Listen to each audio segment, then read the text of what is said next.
Hello అండి. నా హైట్‌కి నేను ఎప్పుడు డబుల్ ఎక్సెల్ నైటీలే తీసుకుంటాను. ఎందుకంటే పొడవొస్తాయని చెప్పేసి.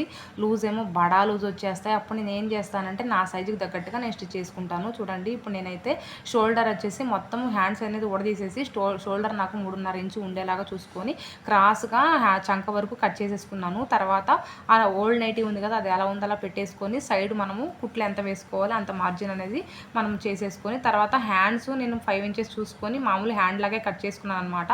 అండ్ అలాగే నేను లోతు కూడా తీసేసుకున్నాను. అంటే బావుంటుంది ఫినిషింగ్ ఇక్కడ ముడతలు ముడతలు లేకుండా అని చెప్పేసి. ఇంకా నార్మల్ మనం హ్యాండ్స్ ఎలా జాయింట్ చేసుకుంటామో అలాగే జాయింట్ చేసుకోవాలి. కానీ మనం ఫ్రంట్ సైడ్‌కి మనము లోతు అనేది ఉండేలాగా చూసుకొని హ్యాండ్స్ అనేది జాయింట్ చేసుకోవాలి. ఇప్పుడు షోల్డర్ అయితే నాకు 3 ఇంచులైతే వచ్చింది. ఇంకా హ్యాండ్స్ ఏమో 5 ఇంచులైతే వచ్చింది నార్మల్‌గానే డ్రెస్ లాగే.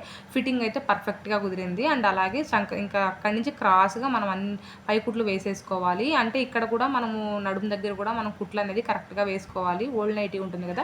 దాన్ని బట్టి స్టిచ్ చేసేసుకోవాలన్నట్టు. చాలా ఈజీ.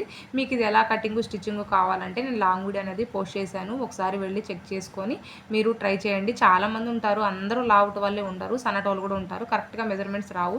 షోల్డర్ అనేది భుజం కిందకొచ్చేసిద్ది. హ్యాండ్ అనేది కింద మోచే దగ్గరికి వచ్చేసిద్ది. అలా ఉంటే అస్సలు ఫిట్టింగ్ కుదరదు. అలాంటప్పుడు ఏం చేస్తారంటే ఒక 10, 15 నిమిషాలు కేటాయించుకొని మీరు ఇలా కుట్టుకున్నారంటే చూడడానికి చాలా బాగుంటుంది. డ్రెస్ లాగే ఉంటుంది. చూసారు కదా! వీడియో నచ్చితే ఒక లైక్ చేయండి. నేను ఎలా కుట్టానో కూడా కామెంట్ చేయండి. నచ్చిందా లేదా? అండ్ అలాగే ఏమైనా డౌట్లు ఉంటే ఖచ్చితంగా నాకు కామెంట్ చేయండి. నేనైతే రిప్లై ఇస్తాను. చూసారు కదా! ఇప్పుడు ఫైనల్లీ డ్రెస్ అయితే ఇలాగొచ్చేసింది. నేను స్టిచ్ చేసుకుంది ఎలా ఉందో కామెంట్ చేయండి.